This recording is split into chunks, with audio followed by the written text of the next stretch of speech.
যেভাবে লেখা আছে আমি সেভাবেই পড়ছি। আসসালামু আলাইকুম রাসেল ভাই এবং প্রিয় শ্রোতা, আশা করি আপনারা সবাই ভালো আছেন এবং সুস্থ আছেন। আমি মোস্তফা আলম রোমান, আমার বাসা রাজশাহীতে এবং বর্তমানে আমি ভূত.com-এর একজন মডারেটর হিসেবে নিয়োজিত আছি। আমি খুবই এক্সাইটেড, যখনই রোমানের ঘটনা পড়ি তখন আমি নিজেও খুব এক্সাইটেড হয়ে যাই। সো বুঝতেই পারছি যে ভালো একটা কিছু আসছে। আমি আবারও পড়ছি এবং তিনি তারপরে লিখছেন, আজ আমি আপনাদের সাথে যে ঘটনাটি শেয়ার করব সেটা রাজশাহী জেলার দুর্গাপুর উপজেলার কানপাড়া নামক গ্রামের একটি ঘটনা। আমাদের লিসেনারদের মধ্যে যারা গ্রামটি চেনেন তাদের কাছে আমি আন্তরিকভাবে দুঃখিত, কারণ সেই গ্রামে যে বাড়ির ঘটনাটি আমি শেয়ার করতে যাচ্ছি সেই বাড়ির মালিক আমাকে তার নাম এবং মূল ঠিকানা প্রকাশের অনুমতি দেননি। তিনি পেশায় একজন ব্যবসায়ী হলেও মাঝে মাঝে নিজ জমিতে কৃষিকাজও করে থাকেন। গ্রামের প্রায় সবাই তাকে চেনেন। ঘটনাটিতে পারিবারিক যোগসূত্র রয়েছে বিধায় তিনি বাইরের মানুষের কাছে প্রকাশ করতে চান না। আমি 2017 সালের 7 নভেম্বর আমার এক বন্ধুর সাথে কানপাড়া গ্রামে গিয়েছিলাম। সত্যি বলতে আমার জন্ম গ্রামে হলেও কৃষিকাজের ব্যাপারে সম্মুখ কোনো ধারণা ছিল না, অর্থাৎ সামনে থেকে কখনো কৃষিকাজ দেখিনি। তাই আমার বন্ধুর বাবা নিজেই কৃষিকাজ করেন এটা জানার পর আমি নিজে থেকেই তাদের বাড়িতে গিয়ে কয়েকদিন থেকে কৃষিকাজ দেখার দাওয়াত চেয়ে বসি। আমার বন্ধুও খুশি মনে রাজি হয়ে যায়, কিন্তু কিছুক্ষণ পর তার চোখ মুখে আমি একরকম চিন্তার ছাপ লক্ষ্য করেছিলাম। ওর অবস্থা দেখে আমি একটু লজ্জাই পেয়ে গিয়েছিলাম, কারণ আমার মনে হচ্ছিল যে সে হয়তো ভাবছে তার বাড়ির লোক আমাকে দেখলে কি ভাববে, আমাকে কোথায় থাকতে দেবে, এরকমই কিছু একটা। তাই একটা সময় লজ্জা কাটিয়ে কথাটা বলেই ফেললাম, আচ্ছা আমি তোদের বাড়িতে গিয়ে কদিন থাকলে কোনো সমস্যা হবে? বাড়ির লোক তো কিছু বলবে? এটা শুনে একটু চমকে উঠে সে বলল, আরে না না, এরকম কোনো ব্যাপার নেই, বরং আমার বাবা মা মাঝে মাঝে আমাকে ফোন করে বন্ধুদের বাড়িতে নিয়ে যাওয়ার জন্য বলে। আসলে আমাদের আত্মীয় স্বজন অনেক দূরে দূরে থাকার কারণে খুব একটা বেড়াতে আসে না। এটা শুনে আমি তার চোখ মুখে লেগে থাকা চিন্তার কারণটা জিজ্ঞেস করতেই সে কিছুটা চুপ হয়ে যায়। আমি অনেকবার কারণটা জিজ্ঞেস করেছি, কিন্তু সে কিছুতেই আমাকে বলেনি। শুধু বলল, হ্যাঁ এখন তো আলুর বীজ বোনা হয়ে গিয়েছে, সেভাবে দেখার মতো কিছু নেই। তাই আমি আগামী মাসের প্রথম দিকে তোকে বাড়িতে নিয়ে যাব। ওখানে গিয়ে আলো তোলার কাজ দেখতে পারবি আর গ্রামটাও ঘুরে দেখবি। এটা শুনে কি যে আনন্দ হচ্ছিল আমার সেটা বলে বোঝাতে পারবো না। আমিও দিনটার জন্য অপেক্ষা করতে থাকি। বহুল প্রতীক্ষার পর নভেম্বরের 6 তারিখ বিকেল বেলা আমার বন্ধু আমাকে কল করে। সে বলে, আগামীকাল আমি বাড়ি যাচ্ছি। ছোট চাচা বাইক নিয়ে আসার কথা ছিল, কিন্তু তিনি একটি ব্যক্তিগত কাজে আটকে গিয়েছেন, তাই কাল সকাল 8টার দিকে বাসে করে রওনা হবে। তুই তো যেতে চেয়েছিলি আমার সাথে, যাবি? ওর কথা শুনে আমি যে কতটা খুশি হয়েছিলাম তা বোঝানো যাবে না। আমি তাৎক্ষণিকভাবে রাজি হয়ে যাই এবং ব্যাগপত্র গুছিয়ে নিই। কলেজে সে সময় ছুটি থাকায় এবং রাজশাহী থেকে খুব একটা দূরে না যাওয়ার কারণে বাড়ি থেকেও খুব একটা বাধা দেয়নি আমাকে। যাই হোক, বন্ধুর কথা মতো আমি সময়ের পূর্বেই বাস স্ট্যান্ডে পৌঁছে যাই এবং সকাল 8টার পরপরই কানপাড়ার উদ্দেশ্যে রওনা হই। মাত্র 8 ঘন্টার রাস্তা। সত্যি বলতে আমি অনেকটা এক্সাইটেড ছিলাম সেই মুহূর্তে। গন্তব্যস্থলে পৌঁছে বাস থেকে নেমে আমরা একটা ভ্যান ঠিক করি এবং বাড়ির উদ্দেশ্যে রওনা দেই। ভ্যান বাড়ি পৌঁছাতে 15 মিনিটের মতো সময় লাগলেও সেটা আমার কাছে মাত্র কয়েক মিনিট মনে হয়েছিল, কারণ কানপাড়া গ্রামের অপরূপ দৃশ্য আমায় মুগ্ধ করে ফেলেছিল। চারিদিকে শুধুই ফসলি জমি, হালকা শীতের আমেজ আর কোমল সূর্য রশ্মিতে শিশির ভেজা সবুজ শ্যামলা শস্য ক্ষেতের মাঝ দিয়ে আঁকাবাঁকা মেঠো পথের যাত্রা। আহা, কি চমৎকার সেই দৃশ্য! গ্রাম বাংলার এই অপরূপ সৌন্দর্য উপভোগ করতে করতে একটা সময় বন্ধুর বাড়িতে পৌঁছে গেলাম। গিয়ে দেখলাম বড় বড় 4টি টিনের ঘরের মাঝে একটি বিশাল উঠোন।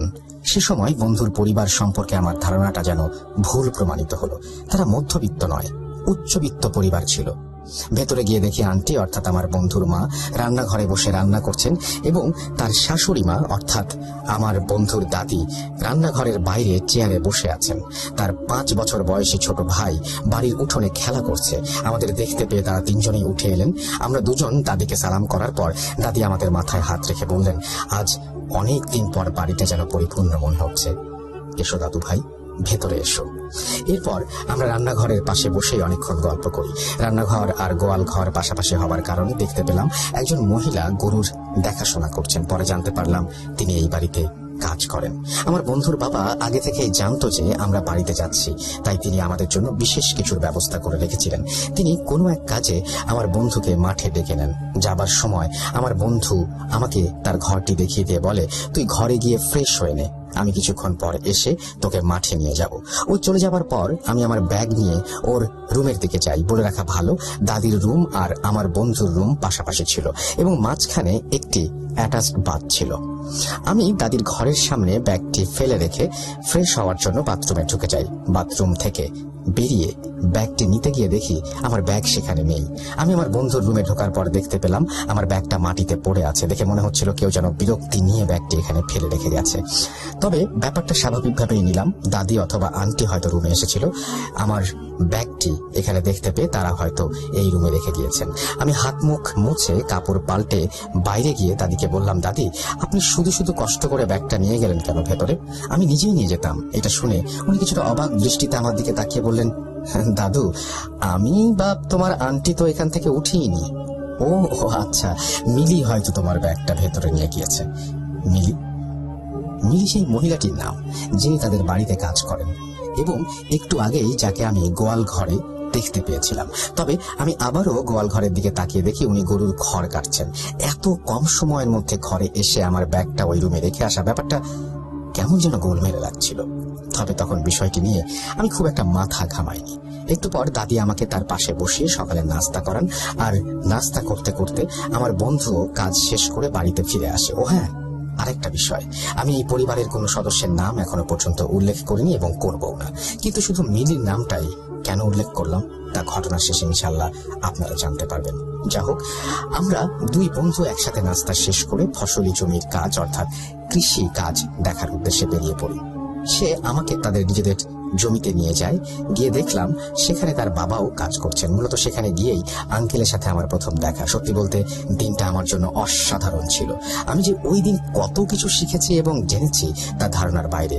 জমির কাজ শেষে প্রায় সন্ধ্যার দিকে আমরা বাড়িতে ফিরি। এসে দেখি খাবার টেবিলে আমাদের জন্য এক বিশাল আয়োজন। সারাদিন ঘোরাঘুরি করে বেশ খিদেও পেয়েছিল, তাই দেরি না করে বসে পড়ি। সেখানেও সবার সাথে অনেক আড্ডা। আসলে আমি কখনো ভাবিনি যে একদিনের পরিচয়ে ওনারা আমাকে এতটা আপন করে নেবেন। যা হোক, খাওয়া দাওয়ার শেষে যে যার মতো নিজ নিজ ঘরে চলে যাই। গ্রামের সবাই প্রায় 10টা নাগাদ শুয়ে পড়লেও শহরের জীবনের বদভ্যাসের কারণে আমি আর আমার বন্ধুর ঘুম আসছিল না। তাই আমরা দুজন গল্প করতে থাকি। একটা সময় সেও ঘুমিয়ে পড়ে, কিন্তু এত দৌড়ঝাঁপের পর শরীরটা ক্লান্ত থাকলেও আমার কেন যেন ঘুম আসছিল না। তাই আমি ফেসবুকিং করতে থাকি। আগেই বলেছি, দাদির রুম আর আমার রুমটা পাশাপাশি অ্যাটাচড বাথরুম থাকার কারণে বিছানায় বসেই স্পষ্টভাবে বাথরুমের দরজাটা দেখা যায়। রাত তখন 12:27। হঠাৎই বাথরুমের লাইটটা জ্বলে উঠল। স্বাভাবিকভাবে আমি তাকালাম, কিন্তু কেউই বাথরুমে প্রবেশ করলো না, আবার বেরিয়েও এলো না। অনেকক্ষণ যাবৎ কারো কোনো সারা শব্দ না পেয়ে আমি বিছানা থেকে উঠে গিয়ে এদিক ওদিক তাকিয়ে লাইট বন্ধ করে দিলাম। ভাবলাম ফিউজে সমস্যা হয়েছে, তাই এমনি লাইটটি জ্বলে উঠেছে। আমার বন্ধু বলছিল দাদির রুমে দাদি আর মিলি ঘুমোয়, কিন্তু অতিরিক্ত অন্ধকার থাকার কারণে লাইট বন্ধ করতে গিয়েও কাউকে দেখতে পাইনি। আমি আবার বিছানাতে বসে ফেসবুকিং করতে থাকি। রাত 12:47। অদ্ভুতভাবে আবারও বাথরুমের লাইট জ্বলে ওঠে। বাতাসের কারণে দরজাটা হয়তো একটু আগেই খুলে গিয়েছিল, তাই ভেতরের একাংশ দেখা যাচ্ছিল। কিন্তু এবার অবাক করা বিষয় হলো কেউ ভিতরে প্রবেশ করছে না। তাই কিছুক্ষণ অপেক্ষা করার পর বিছানা থেকে নেমে যেই না বাথরুমের কাছে যাব, তখনই দেখতে পেলাম দাদি বাথরুমের বাইরে একটি টুলের ওপর বসে আছেন, আর তিনি আমার দিকেই তাকিয়ে আছেন, আর তার চোখ মুখ কেমন মলিন হয়ে রয়েছে। আমি কাছে গিয়ে জিজ্ঞেস করলাম, দাদি আপনি কি ভেতরে যাবেন? আমি সাহায্য করব? তিনি আমার কথা শুনে কোনো উত্তর না দিয়ে বিছানার দিকে চলে গেলেন। আমিও 7-5 না ভেবে বাথরুমের লাইট বন্ধ করে বিছানায় গিয়ে ঘুমিয়ে পড়লাম। মাঝরাতে দরজায় কড়া নাড়া আর মিলির ডাকাডাকির আওয়াজে ঘুমটা ভেঙে গেল। কিন্তু আমাদের রুমে তো কোনো দরজা নেই। দরজা তো দাদির রুমের সাথে। এত রাতে মিলি বাইরে কি করছে? আর ও তো দাদির রুমেই ঘুমোয়। বিছানা ছেড়ে উঠে বসতে বসতেই কথাগুলো ভাবতে থাকি। দেখলাম আমার বন্ধু ততক্ষণে পাশের রুমে গিয়ে দরজা খুলে দিয়েছে। মিলিকে এত রাতে এই ঘরে আসার কারণ জিজ্ঞেস করতে সে বলে, দাদি আমার হঠাৎ করে শ্বাসকষ্ট শুরু হয়েছে, মনের ভুলে ইনহেলারটা আমি এই ঘরেই রেখে গেছি, তাড়াতাড়ি ইনহেলারটা দেন ভাইয়া। পাশের রুমে বিছানায় বসে আমি স্পষ্টভাবে মিলির এই কথাগুলো শুনছিলাম, কিন্তু সব কথাগুলো কেমন যেন মাথার ওপর দিয়ে যাচ্ছিল। দাদি ওষুধ নিতে এসেছে মানে? দাদি তো পাশের রুমে আছে, বরং মিলি এতক্ষণ বাইরে কি করছে? ও তো দাদির ঘরেই থাকার কথা। এগুলো ভাবতে ভাবতে আমার বন্ধু রুমে ফিরে আসে। আমি ওকে ব্যাপারটা জিজ্ঞেস করতেই বলে, দাদি কয়েকদিন যাবত একটু অসুস্থ, তাই বাবা মা তাকে পাশের ঘরে নিয়ে গেছে। মিলি এসেছিল ওষুধগুলো নিতে। দাদির নাকি হঠাৎই শ্বাসকষ্ট শুরু হয়েছে। ওর কথা শুনে আমি হতভম্বের মতো জিজ্ঞেস করলাম, কি বলছিস এসব? দাদির ওষুধ নিতে এসেছে মানে? দাদি তো পাশের ঘরেই আছে। আমি একটু আগে দেখলাম, একটু আগে দেখা হলো আমার সাথে। এবার আমার কথা শুনে আমার বন্ধু হক চুকিয়ে গেল এবং বলল, আরে ব্যাপারটা ঠিক ওরকম নয়। ঘুমের ঘরে কি বলতে কি বলেছি। আসলে দাদি অসুস্থ হবার কারণে বাবা মা মিলিকে পাঠিয়েছিল ওষুধ সহ দাদিকে পাশের রুমে নিয়ে যাবার জন্য। তুই এখন এগুলো নিয়ে ভাবিস না তো, ঘুমিয়ে পড়। কাল সকালে অনেক কাজ আছে, আর মাঠে তো যেতে হবে নাকি। চল চল চল চল চল, তাড়াতাড়ি শুয়ে পড়। এইভাবে আরো কয়েকটা কথা বলে আমাকে একরকম বুঝ দিয়ে ঘুম পাড়িয়ে দেয়। আমি ব্যাপারটা নিয়ে একটু দ্বিধাদ্বন্দ্বের মধ্যে থাকলেও একটা সময় ঘুমিয়ে পড়ি। পরের দিনটা বেশ ভালোভাবেই কেটে যায়।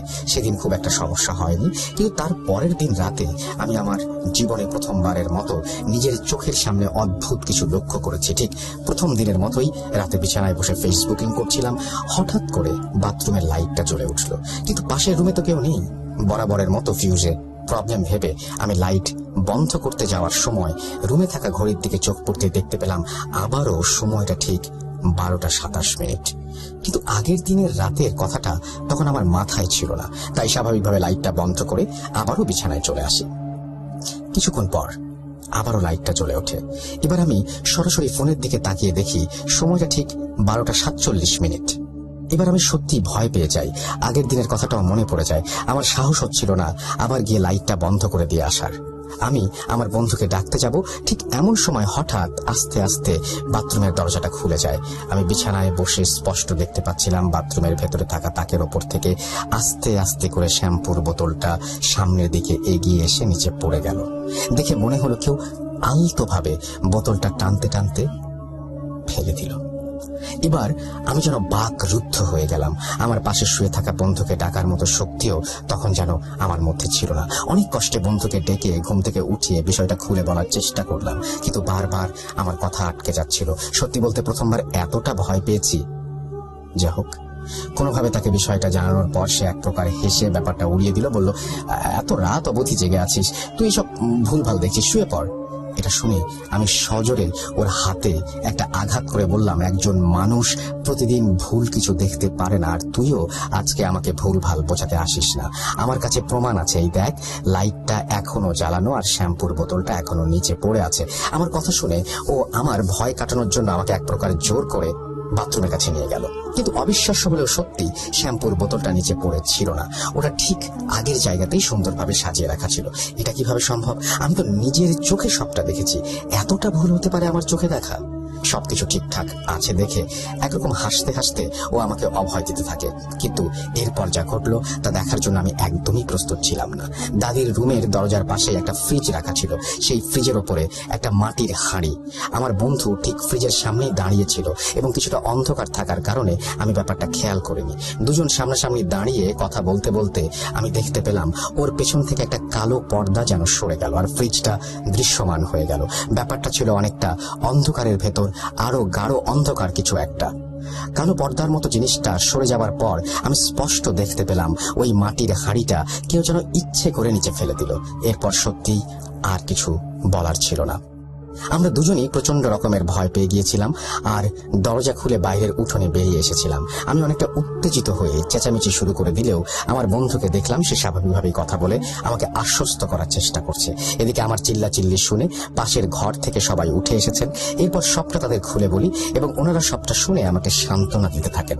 স্বাভাবিক অবস্থায় ফিরে আসার পর আমি তাদেরকে এরকমটা হবার কারণ জিজ্ঞেস করেছিলাম, কিন্তু তারা আমাকে কোনো উত্তর দেননি। তাই মনে মনে ঠিক করে নিয়েছিলাম ওই বাড়িতে আমি আর থাকতে চাই না। সকাল হলেই আমি এখান থেকে চলে যাব। কিন্তু দাদি আমাকে যেতে দিতে নারাজ। তিনি বললেন, আজ যা যা হয়েছে সেগুলো ভুলে যাও। এরকমটা আর হবে না দাদু ভাই। অনেক বছর যাবৎ আমাদের বাড়িতে কেউ অতিথি হয়ে আসে না, কিন্তু তুমি এসেছো দাদু ভাই, আর কটা দিন এখানে থেকে যাও। অন্তত এই বুড়ি মানুষটার কথা রাখো। এটা শুনে আমি অনেক দ্বিধাদ্বন্দ্বের মধ্যে ছিলাম। বারবার ভাবছিলাম, এটা কি হলো? আমি কি কোনো ট্র্যাপে পড়ে গেলাম? ওনারা কেন আমাকে কোনো কিছু পরিষ্কারভাবে বলছেন না, আর এখন আবার আমাকে যেতেও দিতে চাইছেন না। আমি অনেকটা ভয়ের ভেতর ছিলাম সেই মুহূর্তে। মনে মনে ভাবছিলাম সকাল হলে কোনোভাবে এখান থেকে পালিয়ে যাব। যা হোক, কোনোভাবে রাতটা কাটিয়ে ফজরের আজানের সময় আমি ব্যাগপত্র গুছিয়ে নিই পালিয়ে যাবার জন্য। কিন্তু আঙ্কেলের কাছে ধরা পড়ে যাই। উনি কিছু না বলে আমার হাতটা ধরে ওনার ঘরে নিয়ে যান আর দাদিকে সবটা জানান। দাদি আমাকে বারবার অভয় দিতে থাকলেও আমার মন কোনোভাবেই সেখানে থাকতে চাচ্ছিল না। শেষমেশ আমি তাদেরকে একটা শর্ত দেই, তারা যদি আমাকে এই বাড়ির পুরো ঘটনাটা পরিষ্কারভাবে বলেন এবং গতকাল রাতে কেন এমনটা হলো সেটা খুলে বলেন, তাহলেই আমি থেকে যাব। এই শর্ত শুনে আঙ্কেল আর দাদি কিছুক্ষণ চুপ করেছিলেন আর দুজনের দিকে তাকিয়েছিলেন। একটা সময় দাদি আমার শর্তে রাজি হয়ে গেলেন এবং বললেন, আজ মাগরিবের পর আমি তোমাকে সবটা বলবো, কিন্তু এখানেও একটা শর্ত আছে। মাগরিবের নামাজের পর থেকে এশার আজান পর্যন্ত ঠিক যতটা সময় থাকবে সেই সময়ের মধ্যে ঘটনাটা শেষ করতে হবে। যদি কোনো কারণে আমি সেই সময়ের মধ্যে সম্পূর্ণ ঘটনা শেষ করতে না পারি, তাহলে তুমি আমাকে বা এই বাড়ির কাউকে আর কখনোই এই ঘটনার ব্যাপারে জিজ্ঞেস করতে পারবে না। মনের ভেতর ভয়ের সাথে সাথে ঘটনাটি শোনার তীব্র আগ্রহ থাকার কারণে আমি দাদির শর্তে রাজি হয়ে যাই। সেদিন মাগরিবের সময় আঙ্কেল আমাকে অজু করে নামাজে যাবার কথা বললেন এবং নামাজ শেষে সোজা বাড়িতে ফিরে আসতে বললেন। আমি ঠিক তার কথা মতোই কাজগুলো করলাম। বাড়িতে ফেরার পর দেখলাম দাদি এবং বাড়ির অন্যান্য সদস্যরা তার ঘরে বসেই আমার জন্য অপেক্ষা করছেন। আমি ভেতরে ঢুকতেই আঙ্কেল আমার মাথায় ফু দিয়ে বিছানার উপর গিয়ে বসতে বললেন। এরপর দাদি একে একে ঘটনাগুলো বলতে শুরু করলেন। ঘটনাটি দাদি আমাকে যেভাবে বলেছিলেন আমি ঠিক সেভাবেই লেখার চেষ্টা করছি। সময়টা 1969 সালের 3রা ফেব্রুয়ারি, আমার বিয়ের দিন। জন্মের সময় মা হারানো এক সন্তানের দায়িত্ব নিতেই বিয়েটা করেছিলাম। সেটা আর কেউ নয়, তোমার বন্ধুর বাবা। হ্যাঁ, সে আমার আপন বোনের ছেলে। কিন্তু তাকে জন্ম দিতে গিয়ে আমার বোন এই পৃথিবীকে বিদায় জানায়।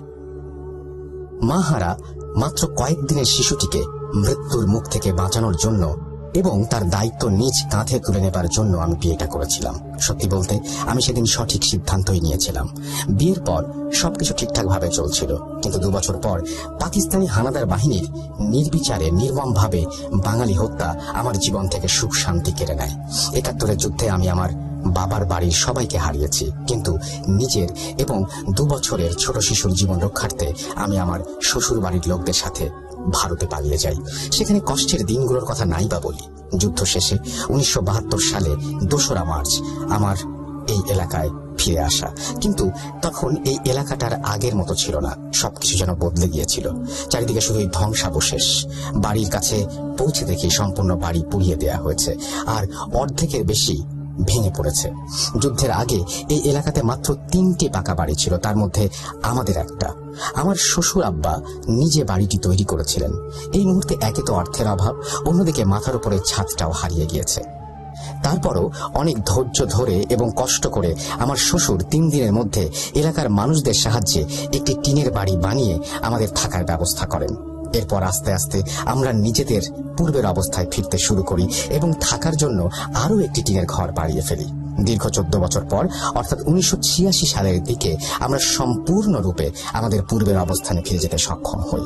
এই 14 বছরে পূর্বের পাকা বাড়ির কাছ থেকে গভীর রাতে অনেকেই কান্না এবং আর্তনাদের শব্দ শুনতে পেত, কিন্তু কখনো কাউকে খুঁজে পাওয়া যায়নি। সে সময় আমার শ্বশুর চেয়েছিলেন তার মৃত্যুর আগে একটি পাকা বাড়ি তৈরি করবেন। যে কথা সেই কাজ। তিনি লোক জোগাড় করে পূর্বের পাকা বাড়ির জায়গাতেই আবার নতুন করে বাড়ি বানানোর সিদ্ধান্ত নিলেন। কাজ শুরুর পর কয়েকদিন বেশ ভালোই কাটছিল, কিন্তু একদিন সকালে উঠে দেখি আমাদের নতুন বাড়ির তৈরি জিনিসপত্রগুলো চারিদিকে ছড়িয়ে ছিটিয়ে আছে আর গাঁথুনিগুলো ভেঙে পড়ে আছে। কিন্তু কে করবে এরকম কাজ? এলাকায় আমাদের তো কোনো শত্রু নেই, বরং এলাকার সবাই যে যার মতো করে আমাদের সাহায্য করেছেন বাড়িটি বানানোর জন্য। যা হোক, অনেক আলাপ আলোচনা আর তদন্তের ভিত্তিতে কোনো অপরাধী না পাওয়ায় বাবা আবারও নতুন করে বাড়ির কাজ শুরু করলেন। এবারও ঠিক একই অবস্থা। কদিন খুব ভালোভাবেই কাজ চলছিল, কিন্তু হঠাৎই সব আগের মতো লন্ডভন্ড হয়ে গেল। এবার বাবার মনে কিছুটা সন্দেহ জাগলো। তিনি পাশের গ্রামের মসজিদ থেকে একজন ইমামকে নিয়ে এসে জায়গাটা দেখিয়ে পুরো ঘটনাটি বললেন। ইমাম সাহেব কিছুক্ষণ জায়গাটি ঘুরে দেখার পর বাবাকে বললেন, এখানে অদ্ভুত কিছুর উপস্থিতি টের পাচ্ছি, কিন্তু আমার পক্ষে খুব একটা বেশি কিছু করা সম্ভব নয়। আপনি বড় কোনো হুজুরের শরণাপন্ন হন। এটা বলে তিনি চলে যান। আমার শ্বশুর অনেক ধৈর্যশীল এবং সাহসী ব্যক্তি হওয়ার কারণে কিছুদিন অপেক্ষা করার পর বড় আলেমের খোঁজ করতে থাকেন। একটা সময় তিনি সিলেটে মাজারে এক হুজুরের খোঁজ পান। তারপর তিনি নিজেই সেখানে গিয়ে হুজুরের সাথে কথা বলে বাড়িতে আসতে রাজি করান। হুজুর বাড়িতে এসে টিনের ঘরে পা রাখতেই বলেন, নতুন বাড়ির জায়গাটায় ওই রমণীরা কারা? কি করছো তোমরা ওখানে? হুজুরের কথা যেন আমাদের মাথার উপর দিয়ে গেল। কোথায় রমণী? ওই জায়গায় তো কাউকেই দেখতে পাচ্ছি না। উনি কাদের সাথে কথা বলার চেষ্টা করছেন? প্রথমে ওনাকে পাগল ভেবেছিলাম, কিন্তু ওই দিন রাতে নতুন করে বাড়ির জায়গাটায় চক্কর কাটতে গিয়ে তিনি কাদের সাথে যেন বিড়বিড় করে কথা বলছিলেন। একটু পর ফিরে এসে তিনি যা বললেন সেটা একদম অবিশ্বাস্য। আমরা সবাই তার কথা শুনে যেন বাকরুদ্ধ হয়ে গিয়েছিলাম। তিনি বললেন, যুদ্ধের সময় তোমরা চলে যাবার পর সেপ্টেম্বরের দিকে এই এলাকায় পশ্চিম পাকিস্তানের বাহিনীরা এসেছিল। সে সময় এই এলাকা সবচেয়ে সুরক্ষিত ছিল বিধায় তারা এখানে ক্যাম্প করেছিল, আর তাদের ক্যাম্পটি ছিল তোমাদের সেই পাকা বাড়ি। 23 দিনের অবস্থানে অনেককেই তারা হত্যা করেছে, আর প্রায় 8 জন নারীকে তোমাদের এই পাকা বাড়িতেই পাশবিক নির্যাতনের শিকার হতে হয়েছে, এবং একটা সময় সকলকে উলঙ্গ অবস্থায় হাত পা বেঁধে ঝুলিয়েও রাখা হয়েছিল। ঠিক 23তম দিনের রাতেই মুক্তিবাহিনীর লোকেরা ক্যাম্পে আক্রমণ করে এলাকা দখল করতে সক্ষম হয়। গুলিবিদ্ধ নিহত মিলিটারিদের ওই বাড়িতে নিয়ে গিয়ে আগুন লাগিয়ে দেয় মুক্তিবাহিনী, এবং সেখানে সেই জায়গাটাতে যে সমস্ত নারীদের তারা নির্যাতন করে হত্যা করার জন্য রেখেছিল সেই সমস্ত নারী এবং সবাই মিলে সেখানে তারা মৃত্যুবরণ করে, এবং এই জায়গাটায় 8 জন জিন আটকা পড়ে। যেখানে তারা নারীদের যে নির্যাতন করেছিল সেই 8 জন নারীর জিন সেখানে আটকা পড়ে, এবং তারা এখানে কোনো পাকা বাড়ি উঠাতে দেবে না, এটা বলে। হুজুরের এই কথা শোনার পর আমাদের সবার মাথায় যেন বাজ পড়লো। সবাই প্রায় চুপ করে গিয়েছিলাম, কিন্তু আমার শ্বশুরের শেষ ইচ্ছা ছিল একটি পাকা বাড়ি বানানো। তিনি হুজুরকে অনেক অনুরোধ করেন কোনো একটা ব্যবস্থা করে দিতে। বাবার অনেক জোরাজুরি করার কারণে হুজুর একটা সময় আমাদের সাহায্য করতে রাজি হন। পরের দিন সকালে তিনি নতুন বাড়ির জায়গাটা বন্ধ করবেন বলে আমাদের কিছু সামগ্রী জোগাড় করতে বললেন। আমরা তার কথা মতো প্রয়োজনীয় সামগ্রী জোগাড় করতে সক্ষম হই, এবং পরের দিন ঠিক ফজরের নামাজের সময় তিনি একটি কাগজে কিছু একটা লিখে তাতে কিছু শুকনো ফুলের পাপড়ি মুড়ে একটা কাচের বোতলে রাখলেন। পরবর্তী সেই কাচের বোতলের মুখ একটি সাদা কাপড় দিয়ে বেঁধে নতুন বাড়ির জায়গায় একদম মাঝ বরাবর পুঁতে দিলেন। এরপর তিনি বললেন, জায়গাটি এই মুহূর্তে বন্ধ করে দিয়েছি, তাই আপাতত নতুন বাড়ি ওঠাতে কোনো সমস্যা দেখা দেবে না, কিন্তু নতুন বাড়ি তৈরি হওয়ার পর যেদিন থেকে আপনারা বাড়িতে বসবাস শুরু করবেন সেই দিন থেকে 71 দিন পূর্ণ না হওয়া পর্যন্ত বাড়িতে কোনো প্রকার মাছ রান্না করা যাবে না, মাংস রান্না করা যাবে না, এবং এই নিয়ম মেনে চললে 8 জন জিন এই জায়গাটি ছেড়ে চলে যাবে। এই 71 দিন মাছ এবং মাংস ছাড়া আপনারা অন্য সব ধরনের খাবার গ্রহণ করতে পারবেন। তবে হ্যাঁ, যদি 71 দিন সম্পূর্ণ হওয়ার পূর্বে বাড়িতে মাছ মাংস আনা হয় বা রান্না করা হয় তাহলে বাড়ির কোনো সদস্য বড় ক্ষতি হবে, এবং এই পাকা বাড়িও আর বাসযোগ্য থাকবে না। এরকমটা হলে পরবর্তীতে আমার পক্ষেও বিশেষ কিছু করা সম্ভব হবে না। যা হোক, হুজুর তার হাদিয়া নিয়ে আমাদের বাড়ি থেকে বিদায় নেন, এবং আমরাও নতুন বাড়ি কাজ শুরু করে দিই। আল্লাহর অশেষ রহমতে আমরা 2 মাসের মাথায় কাজ সম্পন্ন করি এবং 6 জন সদস্য নিয়ে সেখানে বসবাস করতে শুরু করি। হুজুরের কথা মতো নতুন বাড়িতে ওঠার পর আমরা মাছ মাংস খাওয়া ছেড়ে দিই। এইভাবেই আমাদের দিনকাল ভালোই চলছিল, কিন্তু সবকিছু ভালো চলতে থাকার মধ্যে মূল ব্যাগরাটা ঘটিয়ে বসি আমি আগে থেকেই ভেবে রেখেছিলাম একদম 72তম দিনে সবাইকে মাছ মাংস রান্না করে খাওয়াবো। তাই আমার স্বামী অর্থাৎ তোমার বন্ধুর দাদুকে বলি বাজার থেকে মাছ মাংস নিয়ে আসার জন্য, কিন্তু দিন গণনার হিসাব নিয়ে তার মনে একটু সন্দেহ থাকলেও আমার জোরাজুরির কারণে সে বাজারে গিয়ে মাছ মাংস আনতে এক প্রকার বাধ্য হয়। প্রায় 2.5 মাস পর সেদিন বাড়িতে মাছ মাংস রান্না হয়। বাড়ির সবাই যেন খুব খুশি হয়ে যায়। দিনটা বেশ ভালোই কেটেছিল, বলতে গেলে অন্যান্য দিনের তুলনায় অনেকটা ভালো। ও হ্যাঁ, একটা বিষয় বলতে ভুলে গিয়েছিলাম, সে সময় আমার একটি 9 বছর বয়সী মেয়েও ছিল। সে তার দাদুর খুব ভক্ত ছিল, বলতে গেলে প্রতি রাতে দাদুর কাছেই ঘুমাতো। সেবার আমাদের জমিতে বেশ ভালো ধান হবার কারণে আমি, আমার স্বামী এবং ছেলে ধানের কাছেই ব্যস্ত ছিলাম। সেদিন রাতের বেলা পুরনো বাড়িতে গোলায় ধান তুলছিলাম আমরা 3 জন। অন্যদিকে আমার শ্বশুর, ননদ এবং আমার মেয়ে নতুন বাড়িতে ছিল।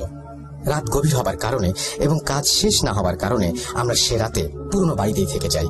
এরপর হয়তো আনুমানিক রাত 3টা আমি, আমার স্বামী ও আমার ছেলে পুরনো বাড়িতে ঘুমিয়েছিলাম। হঠাৎই এক বিকট আওয়াজে আমাদের 3 জনেরই ঘুমটা ভেঙে যায়। আওয়াজটা কেমন ছিল সেটা ভাষায় প্রকাশ করা সম্ভব নয়। আমরা 3 জনই চমকে গিয়ে ঘুম থেকে উঠে বাড়ির বাইরে বেরিয়ে আসি। এরপর যা দেখলাম তা আমার পক্ষে বলা সম্ভব নয়। এই বলে দাদি অঝরে কাঁদতে শুরু করলেন, এমনকি আঙ্কেলের চোখেও পানি চলে এসেছিল। এক পর্যায়ে তিনি নিজেকে সামলে দাদিকে সান্ত্বনা দিতে শুরু করেন। প্রায় 8-10 মিনিট পর দাদি নিজেকে স্বাভাবিক অবস্থায় এনে আবার ঘটনা বলতে শুরু করেন। আমাদের নতুন বাড়ি ও পুরনো বাড়ির পাশাপাশি হবার কারণে আওয়াজটা খুব স্পষ্ট ছিল। আমরা তিনজন ঘর থেকে বেরিয়ে এসে দেখলাম আমাদের নতুন বাড়িতে একদম মাটিতে মিশে গিয়েছে। সেখানে মনে হচ্ছিল ওপর থেকে কেউ পাড়া দিয়ে বাড়িটাকে মাটির সাথে মিশিয়ে দিয়েছে। এটা দেখার পর আমি জ্ঞান হারিয়ে ফেলি। আমার ছেলেটাও কয়েকদিন অসুস্থ ছিল, মানসিক ভারসাম্য হারিয়ে ফেলেছিল। বাড়ির ভেতরে থাকা মানুষগুলোর অবস্থা কেমন ছিল সেটা আমার স্বামী এবং এলাকার মানুষরা দেখেছেন। সেই দুর্ঘটনায় আমি আমার শ্বশুর, ননদ এবং 9 বছর বয়সী মেয়েকে হারাই। মূলত তাদের দাফন কার্য সম্পন্ন হবার পর আমার জ্ঞান ফেরে। সত্যি বলতে যুদ্ধের সময় পুরো পরিবারকে হারিয়েছি আমি, তাই প্রথম দিন ছাড়া এই কষ্টটা হয়তো খুব একটা প্রভাব ফেলতে পারেনি আমার ওপর। কিন্তু আজ সেই কষ্টটা আমি সম্পূর্ণরূপে অনুভব করতে পারি। কেন? তার উত্তরটা একটু পরে দিচ্ছি।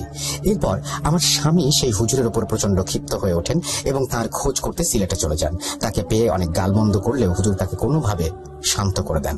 তিনি আবারও আমার স্বামীর সাথে আমাদের বাড়িতে আসেন, এসে সম্পূর্ণ জায়গাটা ঘুরে দেখেন এবং লক্ষ্য করেন আমাদের নতুন বাড়ির পাশের পুকুরে তার সেই দোয়া পড়া কাচের বোতলটি ভেঙে পড়ে আছে। তিনি আমাদের কাছে এসে জিজ্ঞেস করেন, 71 দিন সম্পূর্ণ হবার পূর্বেই কি এ বাড়িতে মাছ মাংস রান্না হয়েছিল? আমি তো বলেছিলাম যেদিন থেকে আপনারা এই বাড়িতে বসবাস শুরু করবেন সেদিন থেকে কমতে। নিশ্চয়ই কিছু ভুল হয়েছে আপনাদের দ্বারা। এরপর সম্পূর্ণ ব্যাপারটা আমাদের মাথায় চলে আসে, ভুলটা আমারই। নতুন বাড়িতে যেদিন আমরা আমাদের আসবাবপত্রগুলো পারাপার করছিলাম সেদিন অনেকটা রাত হয়ে গিয়েছিল, আর আসবাবপত্রগুলো অগোছালো অবস্থায় পড়ে থাকার কারণে সেই রাতটা আমাদের পুরনো বাড়িতেই কাটাতে হয়েছিল। তাই পরদিন সকালে আমরা আমাদের সব জিনিসপত্র নিয়ে একেবারে নতুন বাড়িতে থাকার জন্য চলে যাই। কিন্তু গণনার হিসাবে আমি একটি ভুল করে বসি। হুজুর বলেছিলেন যেদিন থেকে আমার বসবাস শুরু করব সেদিন থেকে দিন গণনা করতে, কিন্তু যেদিন আসবাবপত্রগুলো পারাপার করা হয়েছে সেদিন থেকে আমি দিন গণনা শুরু করে দেই। তাই আমার হিসাব অনুযায়ী 71তম দিনটিকে আমি 72তম দিন ভেবে বসি। আমি যদি সেদিন আমার স্বামীর কথা মেনে নিয়ে আর একটা দিন অপেক্ষা করতাম তাহলে হয়তো জীবনে এই চরম দুর্ঘটনার সম্মুখীন হতে হতো না। সেদিন আবারও হুজুরের কাছে সাহায্য চাইলে তিনি বলেন, আমি এর আগেই বলেছি একবার ভুল হলে এর সমাধান করা সম্ভব নয়। আমি ওই 8 জন জিনকে বন্দী করে রেখেছিলাম। 71 দিন আপনারা সঠিক নিয়ম মেনে চললে বা চলতে পারলে তাদের ক্ষমতা লোপ পেত এবং তারা জায়গাটি ছেড়ে চলে যেত, কিন্তু এটা হয়নি। তাদেরকে আটকে রাখার কারণে এমনিতেই ক্ষিপ্ত হয়ে গিয়েছিল, আর 71 দিন পর নিয়ম ভঙ্গ করার কারণে আমার জাদুর প্রভাব কেটে গিয়েছে এবং তারা মুক্ত হয়ে গিয়েছে। আর আপনাদের ওপর এবং আপনাদের বাড়ির ওপর আগে থেকে তাদের একটা ক্ষোভ থাকার কারণে এটাকে ধ্বংস করে দিয়েছে। তাই এক্ষেত্রে তাদের বিরত করতে আর কোনো কৌশল আমার জানা নেই। তবে আমি একটা ব্যবস্থা করে দিতে পারি, এই বাড়িটি বন্ধ করে দিয়ে যাব। এতে করে তারা কখনো আপনাদের ক্ষতি করতে পারবে না, কিন্তু তারা এই জায়গাতেই থাকবে। আর হ্যাঁ, এখানে আর কখনোই পাকা বাড়ি ওঠানো সম্ভব হবে না। চাইলে টিনের বাড়ি তৈরি করে আপনারা বসবাস করতে পারেন। মাঝে মাঝে আপনারা তাদের উপস্থিতি টের পাবেন, কিন্তু নিত্য প্রয়োজনীয় জিনিসপত্রগুলো তারা এক স্থান থেকে অন্য স্থানে সরিয়ে রাখবে আপনাদের বিভ্রান্ত করবার জন্য, কিন্তু কখনোই তারা আপনাদের ছুঁতে পারবে না বা ক্ষতি করতে পারবে না। এরপর আমরা হুজুরের কথায় রাজি হয়ে যাই এবং তিনি তার মতো করে সবকিছু ব্যবস্থা করে দেন। 1997 সালের দিকে আমরা এই জায়গাতে একটি টিনের বাড়ি তৈরি করি, অর্থাৎ তুমি এই মুহূর্তে যেখানে বসে আমার কাছে ঘটনা শুনছো সেই জায়গা। সেখানে 8 জন নারী পুড়ে মারা গিয়েছিল এবং আমার শ্বশুর, ননদ এবং মেয়ে দেয়াল চাপা পড়েছিল। প্রায় প্রতি রাতেই এই ঘরে নানান রকমের অদ্ভুত ঘটনা ঘটে, তবে আজ পর্যন্ত কারো কোনো ক্ষতি হয়নি। তোমার বন্ধু ছোটকাল থেকে বিষয়গুলো লক্ষ্য করে আসছে বিধায় সে এই ব্যাপারগুলো স্বাভাবিকভাবে নিতে শিখে গেছে। আর তোমাকে বা পাড়া প্রতিবেশীকে না জানানোর কারণ হলো এটা জানতে পারলে হয়তো আবারও আমাদের পরিবারকে কেউ ক্ষতি করবে। হুজুর বলেছিলেন ব্যাপারটা। তাই 1986 সালের ওই ঘটনার কারণে আজ পর্যন্ত কেউ সঠিকভাবে জানে না, এমনকি আমাদের কোনো আত্মীয় স্বজনও নয়। তারা জানেন যে বাড়িটা সঠিকভাবে বানানো হয়নি, যার জন্য ভেঙে পড়েছিল। আর অপঘাতে 3 জন মানুষের মৃত্যুর কারণে মাঝে মধ্যে অদ্ভুত কিছু লক্ষ্য করা যায়। সেই ভয়ে তারা আমাদের বাড়িতে থাকতে ভয় পায়। কেউ কেউ বেড়াতে এলেও সকালে এসে বিকেলে চলে যায়। বাড়িতে নতুন মানুষ এলে তাদের উপস্থিতি বিশেষভাবে লক্ষ্য করা যায়, তবে 2-3 দিন থাকলে সবটা আগের মতো স্বাভাবিক হয়ে যায়। কিন্তু ভয় বস্তুটা এমন একটা জিনিস যা পৃথিবীর সবাইকে কাবু করে ফেলতে পারে। দাদি হয়তো আরো কিছু বলতে যাচ্ছিলেন, কিন্তু কথা বলতেই এশার আজান পড়ে যায়। আমি দাদির বলা প্রতিটি কথায় খুব মনোযোগ সহকারে শুনছিলাম। তার ঘটনায় ভয়ের থেকে কষ্টটাই যেন আমাকে বেশি আঘাত করেছে। ওই দিনের পর আরো একটা দিন সেই বাড়িতে আমি থেকেছি, কিন্তু পরবর্তীতে আর কোনো সমস্যার সম্মুখীন হইনি। অনেকগুলো অদ্ভুত অভিজ্ঞতা নিয়ে বাড়ি ফিরে গিয়েছিলাম। বাড়ি ফেরার পর এই বিষয়গুলো অনেক দিন আমার রাতের ঘুমকে কেড়ে নিয়েছিল। কদিন পর আমার এক ফুফাতো ভাইয়ের বিয়ের অনুষ্ঠান ছিল বিধায় বিয়ের আনন্দে সবকিছু ভুলে যেতে থাকি আর একটা সময় স্বাভাবিক জীবনে ফিরে যাই। কিন্তু বন্ধুর গ্রামের বাড়ি থেকে ঘুরে আসার ঠিক 11 দিনের মাথায় ঘটে যাওয়া এক ঘটনা আজও আমাকে অনুশোচনায় ভোগায়। সময়টা সন্ধ্যা 7:31। গল্পের বই পড়ছিলাম। হঠাৎই একটা আননোন নাম্বার থেকে আমার ফোন আসে এবং কল আমি রিসিভ করতে শুনতে পেলাম ফোনের ওপার থেকে আমার সেই বন্ধু কথা বলছে। সে খুব উত্তেজিত এবং একরকম ভাঙা ভাঙা কথায় কথা বলছে। আমি তার উত্তেজনার কারণ জিজ্ঞেস করতেই সে বলে ওঠে, আজ বিকেলে আমাদের বাড়ির পাশের পুকুরে ডুবে মিলি মারা গিয়েছে। এই একটা লাইন আজ পর্যন্ত আমাকে অনুশোচনায় ভুগিয়ে চলেছে। আজও মনে হয় হয়তো আমার কারণেই মিলি আজ আমাদের মাঝে নেই। সেদিন যদি ঘটনাটা শোনার জন্য বাড়ির সবাইকে জোরাজুরি না করতাম, হয়তো মিলি আজ বেঁচে থাকতো। সেদিন থেকে আমি প্রতিনিয়ত মিলির জন্য দোয়া করি। মহান আল্লাহ পাক যেন তাকে জান্নাত নসিব করেন। দয়া করে আপনারাও মিলির জন্য দোয়া করবেন। মূলত এই ছিল আমার জীবনের অদ্ভুত ঘটনা এবং বিস্ময়কর অভিজ্ঞতা এবং একটি বাড়িকে ঘিরে একটি পরিবারের ঘটনা। আশা করি ঘটনাটি আপনাদের ভালো লেগেছে। আজ এ পর্যন্তই। আপনাদের সকলের প্রতি অনেক শ্রদ্ধা ও ভালোবাসা। সবাই ভালো থাকবেন, সুস্থ থাকবেন এবং মোস্ট ইম্পর্টেন্টলি ভূত। জি ভাইয়া, এখন যে ঘটনা, একটা ঘটনা না, ছোট ছোট কয়েকটা একসাথে আমি বলবো। এটি আমরা ওই যখন হান্ডা হন্টেড করতে গিয়েছিলাম টাঙ্গুয়ার হাওরে, তখন আমরা যখন ওই একটা জায়গায় গিয়েছিলাম, সেই জায়গাটির নাম হচ্ছে রূপনগর।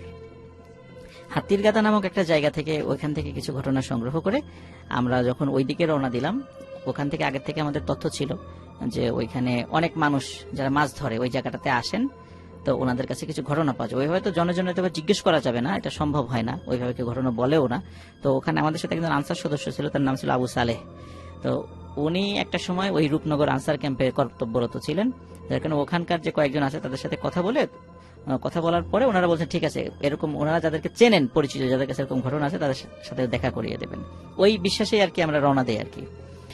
তো আসলে অনেকটা পথ আমাদেরকে যেতে হয়েছিল, কারণ ওই সময় আমাদের কাছে খাবার পানি একে তো প্রচন্ড গরম, তারপর সূর্যের রোদও ছিল অনেক, খাবার পানিটা প্রায় শেষ দিকে, ক্ষুধাও লেগেছিল প্রচন্ড। তারপর একটা সমস্যা দেখা দেয় ভাইয়া, যখন আমরা রওনা যাচ্ছিলাম ওদিকে, তখন হাওরের পানি বেশ কমে গিয়েছিল। রূপনগর ক্যাম্পে যাওয়ার জন্য বা বাজারের দিকে যাওয়ার জন্য যেই সোজা পথ ছিল সেখান দিয়ে ট্রলার যাচ্ছিল না, অনেক পথ ঘুরে তারপর আসতে হয়েছিল। তারপর আসার পরে ওইখানে কিছু মানুষদের সন্ধান পাই। কিছুতেই তারা ঘটনা বলবে না, প্রথমে এক বাক্যেই স্বাভাবিকভাবে বলে দেয় যে আমার কোনো ভয়ের ঘটনা নাই। এতটা পথ আসার পরে এভাবে খালি হাতে ফিরে যেতে আমরা রাজি নই। আমি দীর্ঘক্ষণ ধরে যে রাব্বি ভাই তো ছিল পাশে, কত যে কথা বলতে হয়েছে, তাদের সাথে বোঝাতে হয়েছে যে আমরা আসলে, আপনারা নিশ্চিন্ত মনে বলতে পারেন, কোনো সমস্যা নাই। তারপরে ওনারা ঘটনা শেয়ার করা শুরু করেন। আর ওনারা দুজন ব্যক্তি, একজন হলো নকরুল ইসলাম আর একজন হলো ইদ্রিস আলী। এই দুজন ব্যক্তি ওনারা একই জায়গার ঘটনা বলেছেন। ওই জায়গাটার নাম হচ্ছে তেগুনিয়া, স্থানীয় উচ্চারণ তেগুনিয়া বলে আর কি। তো ওই জায়গাটা বেশ হন্টেড। ওই জায়গাটারই ঘটনা আপনাদেরকে এখন বলবো। ওটি রূপনগরের কাছাকাছি জায়গা। রূপনগর যে ক্যাম্প, এটা কাছাকাছি জায়গা, একদম বর্ডারের থেকে খুব বেশি দূরেও নয়, কাছাকাছি। তো ওই জায়গা সম্পর্কে নকরুল ইসলাম যিনি প্রথমে আমাদেরকে একটি ঘটনা বলেন। ঘটনাটি ছিল এমন, হাওর তো আসলে বিশাল এরিয়া নিয়ে, তাহিরপুর এবং ধর্মপাশা দুটো উপজেলার মধ্যে এই হাওর বিশাল, প্রায় 88টা গ্রামের উপরে গ্রাম আছে সেখানে। তো আসলে ওখানে পুলিশ সদস্যরা এবং আনসার সদস্যরা, মানে তাদের তো ফোর্সের সংখ্যা সীমিত, এত বিশাল হাওর তো পাহারা দেওয়া সম্ভব হয় না। আর আপনারা জানেন যে হাওরে কিন্তু আসলে অফিসিয়ালি মাছ ধরা নিষেধ, তারপরে মানুষ ধরে আর কি, কিন্তু অফিসিয়ালি মাছ ধরা নিষেধ। হাওরের বিভিন্ন জীববৈচিত্র্য আছে, এগুলো যাতে টিকে থাকে এই জন্য মানে প্রশাসন থেকে লোকাল পর্যায়ের মানুষদেরকে দিয়েও পাহারার ব্যবস্থা করানো হয়। গ্রামবাসীরা পাহারা দেন, প্রতি রাত্রে পাহারা দেন আর কি। তো এরকমই 14 জনের একটি দল ট্রলার নিয়ে ওনারা পাহারা দিতে বের হয়েছিলেন। ওইখানে ওই নকরুল ইসলাম ভাই ছিলেন। তো ওনারা যখন পাহারা দিচ্ছিলেন, দিতে দিতে ওই তেগুনিয়া নামক যে জায়গার কাছে এসেছেন, তখন রাত বাজে প্রায় আনুমানিক 1টা, আমাকে এভাবে বলেছেন আর কি, রাত আনুমানিক 1টা বাজে। তো তখন হঠাৎ করে যেটা হয়েছে, ওই নৌকার মাথা ঘোরা শুরু হয়েছে, মানে ঠিক যেমন ফ্যানের পাখা ঘোরে, নৌকাটা এইভাবে ঘোরা শুরু করেছে। কোনো বাতাস নাই, কিচ্ছু নাই, নৌকা এইভাবে ঘুরতেছে। ওনারা বলেন কি ব্যাপার কি হলো, ওনারা প্রাণপণ চেষ্টা করছেন নৌকার ঘোড়াটা যেন থেমে থাকে, কিন্তু মনে হচ্ছে কেউ যেন একজন নিচে হাত দিয়ে নৌকাটি এভাবে ঘোরাচ্ছে। নৌকার ঘূর্ণনে কয়েকজন ছিটকে পড়ে যান পানিতে। তো যেহেতু ওনারা সবাই খুব ভালো সাঁতার জানতেন, যার কারণে ওনারা সাঁতরে, হাওরের তো আসলে একদম অথই পানি থাকলেও মানে বিভিন্ন জায়গায় কিন্তু উঁচু উঁচু জায়গা আছে, আবার কিছু গাছ টাছও আছে কিছু কিছু জায়গা, আপনারা দেখেছেন টাঙ্গুয়ার হাওরে। তো ওনারা যেদিকে মোটামুটি কাছে যাওয়া যায় সেদিকে চলে গিয়েছেন। আর বেশিক্ষণ নৌকা এভাবে ঘুরতে থাকার কারণে অনেকেরই আচরণে বেশ অদ্ভুত কিছু পার্থক্য দেখে, হয়তো বা মাথা টাথা ঘুরে গেছে, এটাও হতে পারে, কিন্তু আজব আচরণ শুরু করেছেন সবাই। তো খুবই অদ্ভুত আচরণ ছিল। তো এই যে নকুল ইসলাম যিনি, উনি প্রাণপণ চেষ্টা করছিলেন নৌকাটা অন্য সাইডে সরানোর জন্য, কারণ উনি মুরব্বীদের কাছে শুনেছেন যে যদি কখনো হাওরের কোনো একটা জায়গায় যদি এই ধরনের ঘটনা ঘটে তাহলে সেখান থেকে যেন সরে যাওয়া হয়, এখান থেকে যেন কিছুটা সরে গেলে এই সমস্যাটা থাকবে না। তো উনি প্রাণপণ চেষ্টা করে ওইখান থেকে 2 থেকে 3 হাত নৌকা শুধু সরাতে পেরেছেন, কিন্তু নৌকা কিন্তু ঘুরছে, মানে মাথা ওইভাবে ঘুরছে নৌকার মাথা। তারপর উনি যখন মানে কিছুটা সরাতে সক্ষম হন তখন নৌকা কিন্তু স্বাভাবিক হয়ে যায়, একদম স্বাভাবিক। আসলে কেন যে ওই জায়গাটাতে নৌকা এভাবে ঘুরেছিল, এবং একই ঘটনা ওই তেগুনিয়াতে, যে ওই বিশেষ জায়গাতে নৌকাটা চলে আসলে দিন হোক রাত হোক নৌকা ঘুরতে থাকে। হতে পারে ওইখানে কোনো সাইন্টিফিক ব্যাখ্যা আছে হয়তো, কিন্তু হাওরের মানুষের কাছে এই জায়গাটা মানে স্থানীয়ভাবে দোষের জায়গা বলে। আমরা বলি হন্টেড প্লেস, আর তারা বলে দোষের জায়গা। তো যাই হোক, এটি শেষ নয়, এটি হচ্ছে একটি। এরপরে ওই ইদ্রিস আলী যিনি, উনি 2টি ঘটনা বলেছেন। এর মধ্যে একটা আমার কাছে খুবই অদ্ভুত লেগেছে ভাইয়া, সেটা হচ্ছে যে দিনের বেলায়, ঘটনাটা দিনের বেলা ঘটেছে। দিনের বেলা ওনারা মাছ ধরছিলেন আর কি। এটি মানে প্রথম যে ঘটনাটার সময়টা ছিল, যেটা আমি বললাম, এই ঘটনাটির সময় ছিল আপনার 2008-9 সালের দিকের ঘটনা প্রথম যেটা। আর এখন যেটা বলছি এই ঘটনাটির সময় 7-8 বছর আগের ঘটনা আর কি, এখনকার সময় থেকে এমনটাই আর কি। তো সবাই মাছ ধরছে, এর মধ্যে বড় একটা নৌকায় একজন মানুষ মাছ ধরছিলেন। তো হঠাৎ করে দেখা যায় মানে কাছাকাছি তো মানে নৌকা খুব বেশি দূরে না, ওই নৌকাটা ডুবতে শুরু করেছে। তখন দূর থেকে বলছে এই তো নৌকা ডুবে যাচ্ছে। তখন নৌকাতে যিনি ছিলেন উনি ছিলেন একদম চিকন চাকন হ্যাংলা পাতলা একজন মানুষ। উনি বলে নৌকা ডুববে কেন, আমার তো নৌকার মধ্যে কোনো পানি ওঠে নাই। মানে উনি কিন্তু মাছ ধরেই যাচ্ছে, কিন্তু দূর থেকে অনেকে দেখছে তার নৌকা ডুবে যাচ্ছে। ওরা চিৎকার দিয়ে বললেও উনি কোনো গায়ে মানে মাখছেন না সেটা, কারণ উনি তো আসলে নৌকার মধ্যে পানি দেখছেন না। কিন্তু কিছুক্ষণ পরে উনি বুঝতে পারেন যে সত্যি নৌকা ডুবে যাচ্ছে। কেন? ওই নৌকা বাহির থেকে পানি নৌকা ঢোকা শুরু, মানে এতটা নৌকাটা নিচে নেমে গেছে পানির মধ্যে যে মানে বাহিরের পানিটা তখন উপচে নৌকার ভিতরে প্রবেশ করছে। উনি চিন্তা করেন কি ব্যাপার, এরকম হলো কেন? মনে হচ্ছে নৌকাটা নিচ থেকে কেউ টেনে নিয়ে যাচ্ছে, এবং সত্যিই তাই, নৌকাটা ডুবে যায়, উনিও নৌকার সাথে ডুবে যান। কিন্তু কাছাকাছি তো অন্যান্য নৌকারা ছিল যারা মাছ ধরছিল, তারা তো তাড়াতাড়ি ছুটে আসে সেখানে। সেখানকার পানির গভীরতা কিন্তু বেশি ছিল না, অল্প ছিল পানির গভীরতা, কিন্তু মানুষ ডুবে যাওয়ার জন্য যথেষ্ট আর কি। তারা লাফ দিয়ে পানির মধ্যে পড়ে যায়, কিন্তু পড়ে যাওয়ার পরে একজন প্রথমে ডুব দেয়, দিয়ে তাকে পান, ওই যে লোকটা পাওয়ার পর সে আবার উঠে বলে যে এই ওকে তো আমি তুলতে পারতেছি না, প্রচন্ড ভারী। আরো কয়েকজন আসে, ওনারা পানিতে ডুব দিয়েই তখন তো সূর্যের আলো স্পষ্ট বেশ অনেক নিচ পর্যন্ত দেখা যায় আর কি। দেখে যে ওই যিনি তলিয়ে গেছেন উনি মোটা হয়ে গেছেন, ফুলে গেছেন একদম, মানে মাথা হয়ে গেছে দানবাকৃতির একটা মাথার মতো, এত বড় মাথা, মানে বিশাল একটা মাথা হয়ে গেছে, আর শরীর অনেক ফুলে গেছে। 7-8 জন মিলে ডুব দিয়ে ওনাকে তোলা হয়, নৌকাতে তোলা হয়, অনেক কষ্টে তারা নৌকাতে তোলে। ওনাকে দেখে চিনতেই পারতেছেন না যে এটা উনি, মানে কয়েক মানে মিনিটও হয় নাই তো, মানে জীবিত ছিলেন তখনও। তাকে তোলা হয়, তোলার পরে ওনাকে দেখার জন্য প্রচুর লোকজন চলে আসে যে এটা কি হলো, এত মোটা কিভাবে হয়ে গেল কয়েক মিনিটের মধ্যে। তাকে তাদের বাড়িতে নিয়ে যাওয়া হয়। আর গ্রামের মানুষ তো স্বাভাবিকভাবেই বিষয়টা যখনই বুঝতে পেরেছে যে এটা একটা প্যারানর্মাল বিষয়, এরকম হওয়ার কথা না, তখন ওই আশেপাশে যাদের পরিচিত যারা কবিরাজ ছিল, যারা ঝাড়ফুঁক করেন, তাদেরকে ডেকে নিয়ে আসা হয়। তারা ঝাড়ফুঁক করেন এবং তাদেরকে যখন বলা হয় যে আসলে কি হয়েছিল, এইরকম কেন হলো, তারা এই বিষয়ে কিছু বলতে পারেন না। বলে যে এইরকম দৃশ্য তাদের জীবনে কখনো তারা দেখেন নাই, এটা আসলে কেন হয়েছে এরকমটা হলো। তবে ঝাড়ফুঁক করার পরে কি হয়, আস্তে আস্তে আস্তে উনি স্বাভাবিক হতে থাকেন, আস্তে আস্তে স্বাভাবিক হয়ে যেতেন, এবং একটা সময় উনি স্বাভাবিক হয়ে যান। ওনাকে যখন পরবর্তী জিজ্ঞেস করা হয়েছিল উনি মানে যখন ডুবে যায় তখন তারপরে কোনো স্মৃতি মনে আছে কিনা, কিন্তু বলে যে না, ডোবার পরে ওনার কিছু মনে নেই, ডোবার পরে মনে নাই। পরে যখন সেন্স হয়েছে ওনার শরীরের এই অবস্থা দেখে উনি নিজেই অবাক হয়ে গেছেন যে কিভাবে এটা সম্ভব হলো। তো যাই হোক, উনি এখনো জীবিত আছেন, আমাকে বলেছেন ইদ্রিস আলী। আমরা নিজেরাও তো যখন সাক্ষাৎকার নিয়েছিলাম তখন আমরা নিজেরাই শুনে অবাক হয়ে গেছি যে এটাও কিভাবে সম্ভব হয়।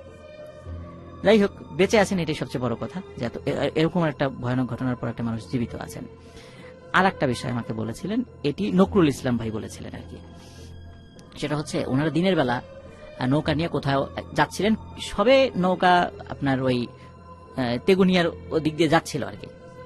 তখন মানে তীর খুব কাছাকাছি ছিল, মানে মাসের স্থল খুব কাছাকাছি ছিল। হঠাৎ করে প্রচন্ড ঝড় শুরু হয়েছে। তখন কিন্তু ভাইয়া ঝড়ের সময় না, আকাশ একদম পরিষ্কার, মানে আকাশে কোনো মেঘ নাই, রোদ আছে। তো গরমে কেউ কেউ ছাতি ফুটিয়েছে মাথার উপরে, এমন সময় প্রচন্ড ঝড়, এবং এত ঝড় যে ঝড়ের কারণে ওনারা দ্রুত ওনাদের নৌকাটা তীরে নিয়ে আসেন। কিন্তু তীরে নিয়ে আসার পরে আশেপাশে কিন্তু ভাইয়া ওই কোনো শেল্টার নেওয়ার মতো ওরকম বড় কোনো গাছ ছিল না, কোনো ঘর বাড়ি ছিল না এখানে। তো ওনাদের মধ্যে থেকে একজন মুরব্বী বলেন যে এই ঝড় স্বাভাবিক ঝড় নয়, আমাদের জীবদ্দশায় হাতে গোনা কয়েকবার এই ধরনের ঝড় দেখেছি। এই ধরনের ঝড় যেন মাথার উপর দিয়ে বয়ে না যায়, কোনোভাবে আমাদেরকে মানে কোনো একটা শেল্টার নিতেই হবে। আর যদি মাথার উপর দিয়ে বয়ে যায় আমাদের ভিতর থেকে কেউ হারিয়ে যাবে এখান থেকে, তাকে আর পাওয়া যাবে না কোনোদিন। তখন যখন মুরব্বীরা কথা বলে তখন তারা ওই পানির থেকে ওই নৌকাটা সবাই মিলে, বেশ কয়েকজন মানুষ ছিল তো, নৌকাটা পানি থেকে টেনে উঠিয়ে নিয়ে আসে, নিয়ে এই নৌকাটা মানে একটা ঢালের মতো তৈরি করে, মানে নৌকাটা উঁচু মানে একটা সাইড করে ধরে, মানে যেন বাতাসগুলো, ঝড়ের বাতাসটাই নৌকার বাহির সাইডে লাগে, এইভাবে তারা নৌকাটা ধরে বসেছিলেন। ঝড় বইছে কিন্তু কিন্তু ওনারা খেয়াল করছেন ওই ভিতরে, কারণ দিনের বেলা তো আশেপাশে কোনো গাছ কিন্তু নড়ছে না, দূরে কোনো গাছ নড়া দেখছেন না আর কি, শুধু ওই জায়গাতেই ঝড় হচ্ছে।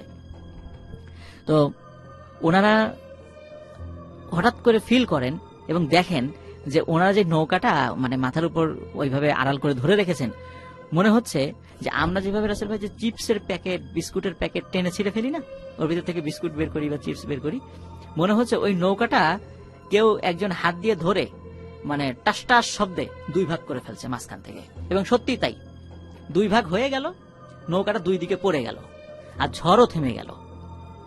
আর ঝড় যখন থেমে গেছে, হঠাৎ করে একটা মারাত্মক ভূমিকম্প মানে ভূকম্পন অনুভব করেন তারা। পেছন দিকে তাকিয়ে দেখেন ওনাদের পেছনে একটা ছোট্ট জঙ্গলের মতো ছিল, ঝোপঝাড় ছিল। ওই মাটির প্রায় 10-12 হাত নিচ পর্যন্ত একটা মাটি মানে বিশাল মাটির এক খণ্ড নিয়ে, মানে সেটা তুলে নিয়ে বেশ আর একটা দূরে ওই ঝোপঝাড় সহ আর এক জায়গা ফেলে দিয়েছে। এটা কিন্তু ভাই ঝড়ে কিন্তু হওয়ার কথা না, মাটি এইভাবে কিন্তু এক জায়গাতে মানে বৃষ্টিতে ভূমিধস হতে পারে, কিন্তু ঝড়ে মাটি এক জায়গা থেকে উঠে আরো 10-20 হাত দূরে বা আরো দূরে গিয়ে পড়েছে, এটা কিন্তু ঝড়ে হওয়ার কথা না। তো এরকম ঝড় টাঙ্গুয়ার হাওরের মানে হঠাৎ হঠাৎ হয়, ওখানকার মুরব্বী বলছে হঠাৎ হঠাৎ হয়। কিন্তু এই ঝড় যখনই হবে, কেউ যখন ফিল করবে ঝড় হচ্ছে, কোনো একটা আশ্রয়ে যেন সে যায়, না হলে সে হারিয়ে যাবে। তো ওনারা ওই দিন কারোর সাথে এরকম হারিয়ে যাওয়ার ঘটনা ঘটেনি, কিন্তু এই বিষয়টা ভাই আমার কাছে খুব অদ্ভুত লেগেছে। আমি এটা জানতাম না যে এই ধরনের ঝড় হয়, বা হলেও এই ধরনের মানে শেল্টার নিতে হয় যদি কখনো কেউ এরকম ফিল করে। তো এটা ওখানে যাওয়ার পরে ওনাদের সাথে কথা বলে জানতে পেরেছি ভাইয়া। তো এটি ছিল ঘটনা। আসসালামু আলাইকুম, আমার নাম মোহাম্মদ বোরহান আহমেদ। আমি বর্তমানে সৌদি আরবের একজন প্রবাসী। 2014 সালে চাকরির সুবাদে সৌদিতে পাড়ি জমালেও সেখানে পরিচিত বলতে তেমন কেউ ছিল না। তবে কিছুদিনের মাঝেই চাকরি সূত্রে বাংলাদেশি এক ভাইয়ের সাথে আমার পরিচয় ঘটে। বর্তমানে তিনি আমার রুমমেট এবং খুব কাছের বন্ধু। তার নাম মোহাম্মদ হাসান। হাসানের বেড়ে ওঠা সিলেটের কানাইঘাট উপজেলার গাছবাড়ি নামক গ্রামে। সত্যি বলতে প্রথম পরিচয়েই আমাদের মাঝে বন্ধুত্ব হয়ে যায়। একে তো দেশের মাটি ছেড়ে বিদেশে পাড়ি জমিয়েছি, অন্যদিকে পরিচিত বলতে তেমন কেউই নেই। তাই হুট করে দেশের মানুষের সাক্ষাৎটা যেন মেঘ না চাইতেই বৃষ্টির সমতুল্য। সৌভাগ্যক্রমে কোম্পানির কর্মচারীদের থাকার জন্য একটা কোয়ার্টারের ব্যবস্থা করা হয়। সেই কোয়ার্টারে আমরা ছিলাম রুমমেট। সে সময় বাড়ি ছেড়ে এতটা দূরে চলে আসার কারণে প্রায় আমার মন খারাপ থাকতো। তাই প্রতিদিন বাড়িতে ফোন করতাম। হাসানকেও দেখতাম মাঝে মাঝে বাড়ির লোকদের সাথে কথা বলছে। হাসান বেশ নম্র ভদ্র একজন মানুষ। আমি যখন আব্বা আম্মার সাথে কথা বলতাম ও তখন এসে সবাইকে সালাম জানিয়ে চলে যেত। কিন্তু আমাদের কাছে ওর একটা বিষয় খুব অদ্ভুত লাগতো। ও যখন ওর বাড়ির লোকদের সাথে কথা বলতো তখন আমি যদি কাছে গিয়ে ওর বাবা মাকে সালাম জানানোর কথা বলতাম তখন ওর হাসি মুখটা মুহূর্তেই কেমন যেন মলিন হয়ে যেত। প্রথম কয়েকদিন ব্যাপারটা লক্ষ্য না করলেও আস্তে আস্তে বিষয়টা আমার নজরে পড়ে। এর মাঝে বেশ কয়েকবার আমি ওর বাবা মায়ের সাথে পরিচিত হবার চেষ্টা করেছি। অনেকবার বলেছি ওর বাবা মার সাথে কথা বলিয়ে দেবার জন্য, কিন্তু হাসান বিষয়টা কোনো না কোনো ভাবে এড়িয়ে গিয়েছে। এমনই এক উৎসব মুখর দিনে আমি আব্বা আম্মার সাথে কথা বলা শেষে পাশের রুমে গিয়ে দেখি হাসান তার পরিবারের মানুষদের সাথে কথা বলছে। ওই দিন ওর বাবা মায়ের সাথে পরিচিত হবার একটা সুযোগ ছিল আমার হাতে, তাই দেরি না করে আমি ওর কাছে চলে যাই। কিন্তু গিয়ে দেখি ও ওর নানা আর খালামণির সাথে কথা বলছে। কিছুক্ষণ পাশে দাঁড়িয়ে থেকে ওর কথা শেষ হবার পর যখন ওর বাবা মাকে ফোন করতে বলি তখন ওর মুখটা আবারও মলিন হয়ে গিয়ে চোখ ছলছল করতে থাকে। সেই মুহূর্তে ওর মুখের দিকে তাকিয়ে আমি এক প্রকার বোকা বনে যাই। এই তো হাসি মাখা মুখ নিয়ে কথা বলছিল সবার সাথে, হুট করে কি এমন বললাম আমি যার কারণে মুখটা এমন মলিন হয়ে গেল? আমি এর কারণটা জিজ্ঞেস করি ওকে। ও আবারও এড়িয়ে যাওয়ার চেষ্টা করে, কিন্তু বারবার এমনটা হবার কারণ জানার জন্য এবার আমি ওকে নাছোড় বান্দার মতো চেপে ধরি। সত্যি বলতে এত সুন্দর নম্র ভদ্র আর হাসি খুশি মানুষের জীবনে এতটা দুঃখ কষ্ট থাকতে পারে, এতটা বিভীষিকাময় রহস্যের ঘেরা হতে পারে, সেই মুহূর্তে দাঁড়িয়ে এটা ভাবা আমার কাছে কল্পনাতীত ছিল। হাসানের প্রথম কথাটি ছিল, আমার বাবা মা নেই। বহু বছর আগে তারা দুজনেই এই পৃথিবীর মায়া ত্যাগ করে চলে গিয়েছেন। ব্যাপারটা আমার কাছে খুব কষ্টদায়ক ছিল, তাই ভেবেছিলাম এ বিষয়ে ওকে কিছু জিজ্ঞেস করব না। কিন্তু হঠাৎ এমন এক অদ্ভুত ঘটনা ঘটল যার মাধ্যমে আমি জানতে পারি ওর বাবা মাকে কেউ একজন এই পৃথিবীর মায়া ত্যাগ করতে বাধ্য করেছে। কৌতূহলবশত এই ব্যাপারে বিস্তারিত সবকিছু জানতে চাইলেও হাসান আমাকে সবটা বলতে নারাজ। তবে জোড়াজুড়ির এক পর্যায়ে হাসান আমাকে যে কথাগুলি বলেছিল সেগুলি শুনে আমার শরীরে কাঁটা দিয়ে উঠেছিল। হাসান তার জীবনের সেই রোমহর্ষক এবং হৃদয় বিদারক ঘটনা আমাকে ঠিক যেভাবে বলেছিল আমিও ঠিক সেভাবেই বলার চেষ্টা করছি। হাসান, মাত্র 6 বছর বয়সে আমি আমার পুরো পরিবারকে হারিয়েছি। আমার বেড়ে ওঠা আমার নানু বাড়িতে হলেও কখনো তারা আমাকে আমার বাবা মায়ের অভাব বুঝতে দেয়নি। প্রাপ্তবয়স্ক হবার আগ পর্যন্ত আমি তাদের মৃত্যুকে স্বাভাবিক বলেই জানতাম। তবে বয়স বাড়ার সাথে সাথে বিষয়টা আমাকে নাড়া দিতে থাকে, কারণ মাত্র 1 মাসের ভেতর আমার পরিবারের 5 সদস্যের মৃত্যু ঘটেছে। আর তাদের মৃত্যুর পর আমার নানু আমাকে কখনো দাদুর বাড়ি যেতে দেননি, এমনকি তাদের কবরের কাছেও না। বাবা মা, দাদা দাদি আর আমার আদরের ছোট বোন যেন আকস্মিকভাবেই আমাকে ছেড়ে চলে গিয়েছিল। ছেলেবেলায় পরিবারের সদস্যদের হারিয়েছি বলে হয়তো খুব একটা কষ্ট অনুভব করিনি, কিন্তু আমি আমার জীবনের সবচেয়ে বড় ধাক্কা খাই যখন তাদের মৃত্যুর মূল কারণটা জানতে পারি। ছোট থাকতে আমি খালামণি আর নানুকে আমার পরিবারের সদস্যদের মৃত্যু কিভাবে হয়েছে এই প্রশ্নটা অনেকবার জিজ্ঞেস করেছি, কিন্তু তারা আমাকে সেভাবে কিছু বলেননি। তবে প্রাপ্তবয়স্ক হবার পর যখন আমি খালামণিকে আবারও প্রশ্নটা করি তখন আমাকে অবাক করে দিয়ে তিনি সম্পূর্ণ ভিন্ন একটা উত্তর দেন, যেটা শুনে আমার মাথায় যেন আকাশ ভেঙে পড়েছিল। তাকে সবকিছু বিস্তারিতভাবে বলতে বললে তিনি বলেন, সময়টা 1995 সালের বর্ষাকাল। তোর ছোট বোন কেবল জন্মগ্রহণ করেছে আর তোর বয়সটা তখন খুব অল্প, প্রায় 6 বছর। ছেলেবেলায় তুই বেশ চঞ্চল আর দুরন্ত থাকায় দুলাভাই মানে তোর বাবা তোকে আমার বাড়িতে পাঠিয়ে দিতেন। তোর ছোট বোনের কোনো অসুবিধা যেন না হয় সে কারণেই দুলাভাই ভেবেছিলেন তোর বোন একটু বড় হয়ে গেলে তিনি তোকে বাড়ি ফিরিয়ে নিয়ে যাবেন।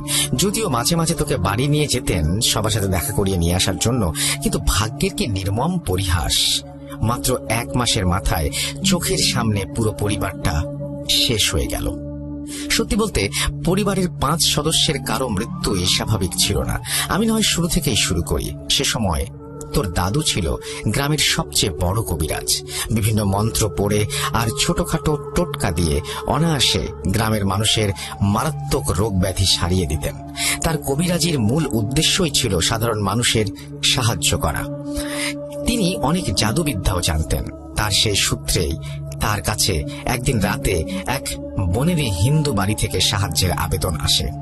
হিন্দু পরিবারটির মূল সমস্যা ছিল তাদের বাড়িতে কদিন আগেই নতুন বউকে বরণ করে নিয়ে আসা হয়েছে, আর তাদের ভাষ্য মতে সেই নতুন বউয়ের ওপর নাকি অশরীরী কিছু ভর করেছে।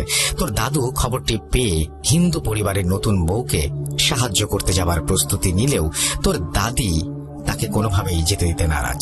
কারণ একে তো মাঝরাত, অন্যদিকে তোদের বাড়িটা ছিল একদম হাওরের মাঝে, আর আশেপাশে 1 গ্রাম ঘুরেও কোনো মানুষের অস্তিত্ব পাওয়া সম্ভব ছিল না। কিন্তু তোর দাদু খুবই পরোপকারী একজন মানুষ ছিলেন, বিধায় তার স্ত্রীর কথায় রাজি না হয়ে ওই মাঝরাতেই ছুটে যান সাহায্যের জন্য।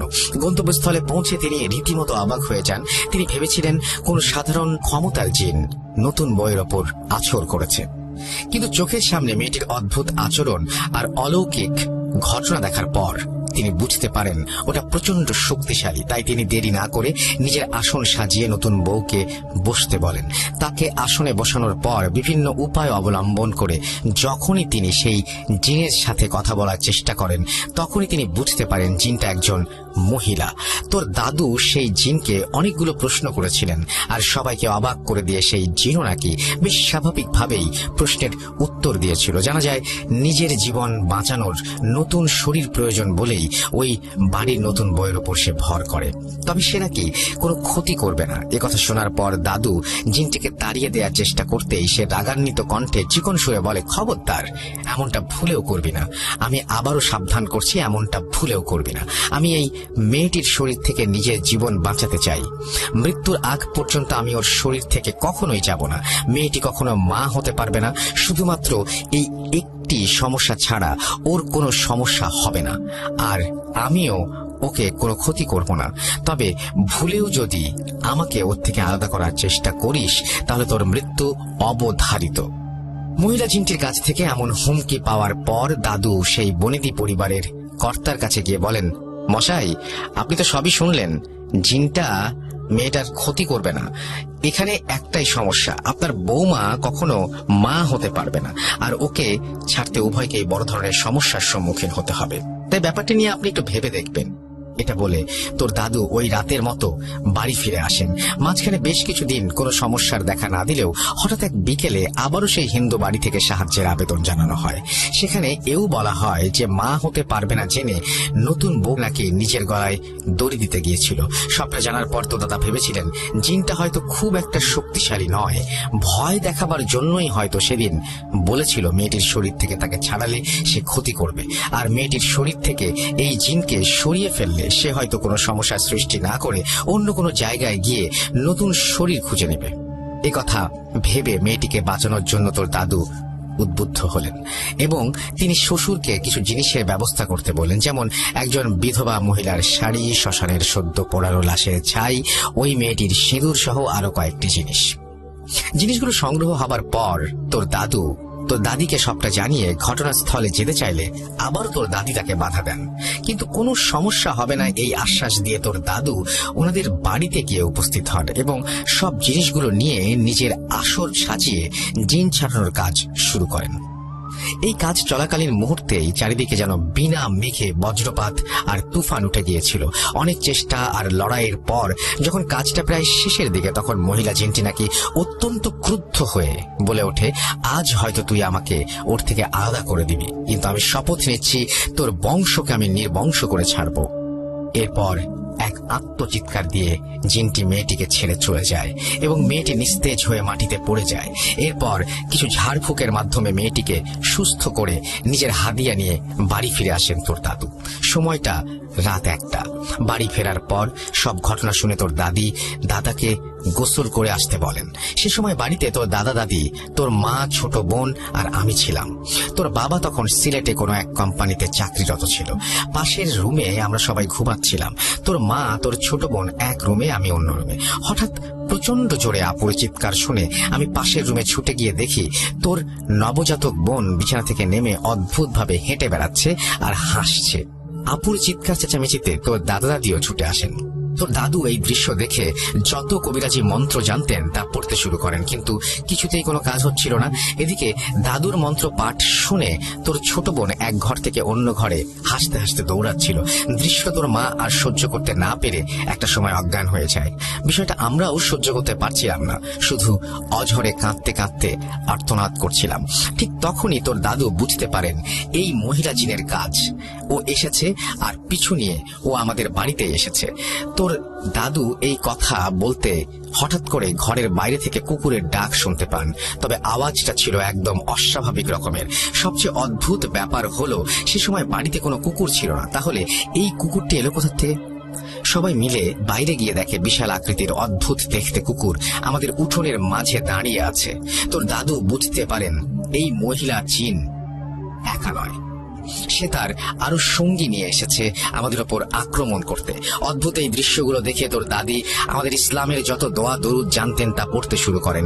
কিন্তু ঠিক সেই মুহূর্তেই তোর ছোট বোন এক ঘর থেকে অন্য ঘরে দৌড়াদৌড়ি করতে করতে হঠাৎ করে মাটিতে লুটিয়ে পড়ে। আমরা সবাই দৌড়ে গিয়ে যখন তাকে কোলে নেই তখন দেখি ওর নাক দিয়ে রক্ত পড়ছে। কিছুক্ষণ অপেক্ষার পর বুঝতে পারি সেই পৃথিবীর মায়া ত্যাগ করে আমাদের সবাইকে বিদায় জানিয়েছে। নাতনির মৃত্যু দেখে তোর দাদি চিৎকার করে কাঁদতে শুরু করেন আর তোর দাদা স্তব্ধ হয়ে যান। আমিও কেমন বাকরুদ্ধ হয়ে গিয়েছিলাম, না কোনো কথা বলতে পারছিলাম, না কাছে গিয়ে কাউকে সান্ত্বনা দেওয়ার মতো শক্তি খুঁজে পাচ্ছিলাম। অনেকক্ষণ বাকরুদ্ধ হয়ে বসে থেকে স্বাভাবিক অবস্থায় ফিরে এসে তোর বাবাকে খবরটা জানাই। রাতটা কোনোভাবে কাটিয়ে দেবার পর সকালে তোর বাবা এলে সেও স্তব্ধ হয়ে যায়। তবে অবাক করা বিষয় হলো রাতে যে কুকুরটা এসেছিল সেটাকে দিনের বেলাতেও আমরা দেখতে পেয়েছি, আর সেটা ছিল একদমই অদ্ভুত রকমের। রাতে আমরা উঠোনে সেরকম কিছু লক্ষ্য না করলেও সকালে উঠে দেখি উঠোনের একদম মাঝখানে গর্ত করা। গর্তটা দেখে কিছু একটা কবরের মতো মনে হচ্ছিল। ব্যাপারটা দেখে আমরা একটু ঘাবড়ে যাই।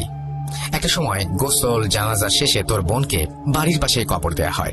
পরিবারের সবচেয়ে আদরের সদস্যকে হারিয়ে আমরা সবাই দিশেহারা হয়ে গিয়েছিলাম।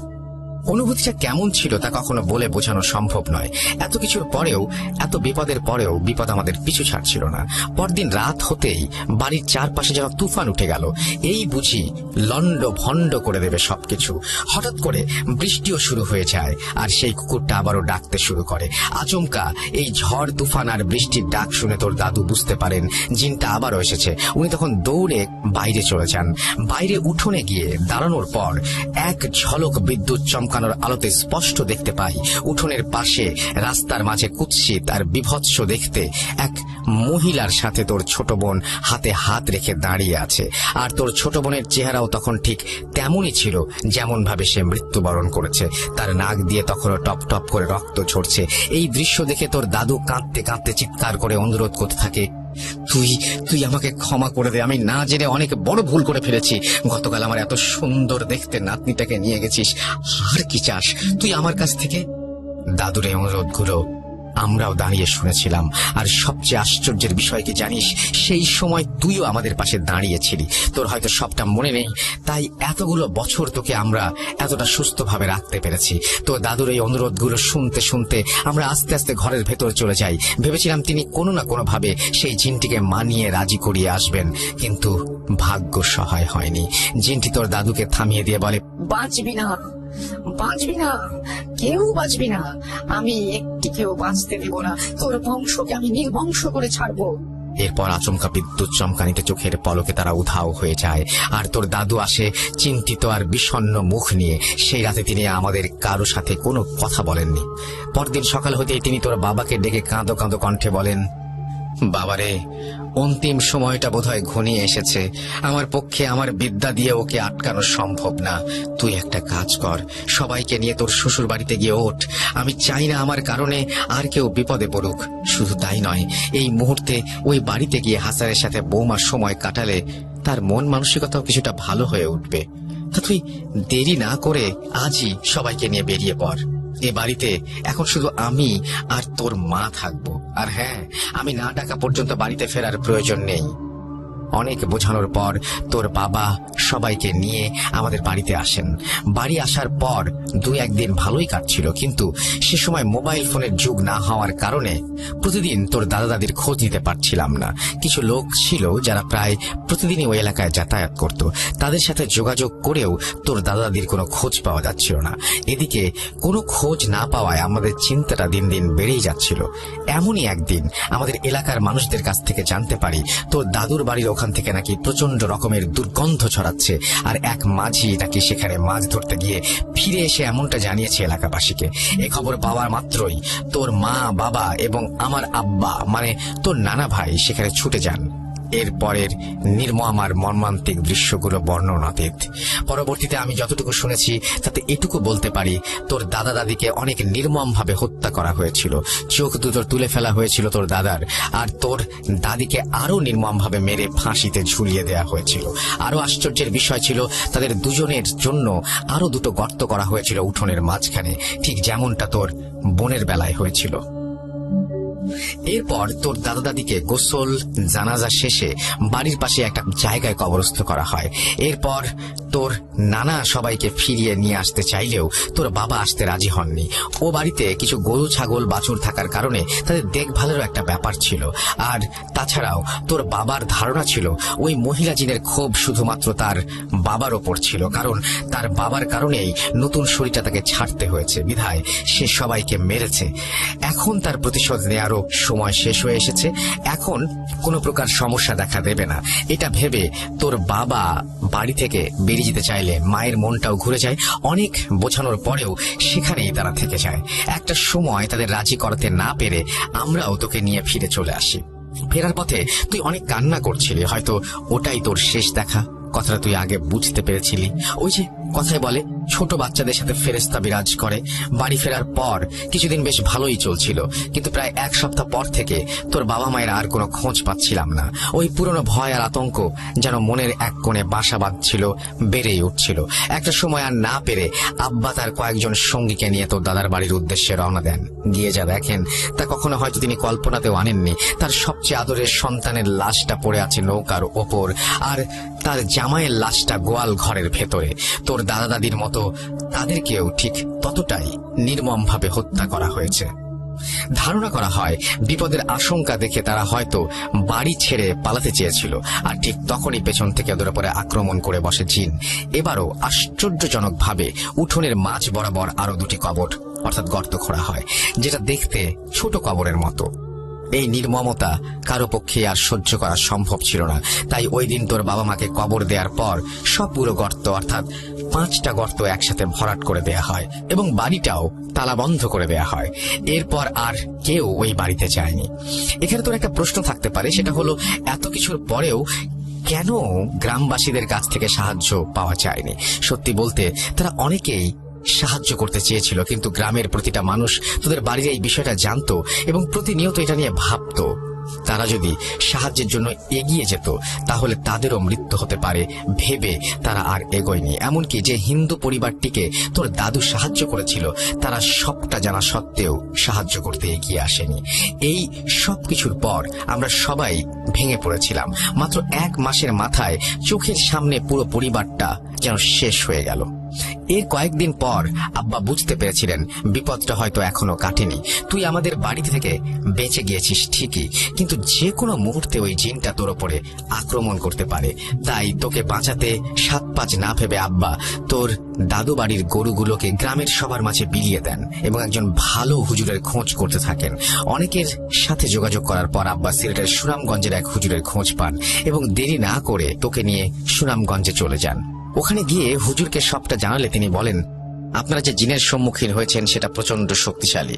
তার গুরুতর কোনো দোষের কারণে ভারতীয় এক মহিলা তান্ত্রিক তাকে বন্দী করেছিল।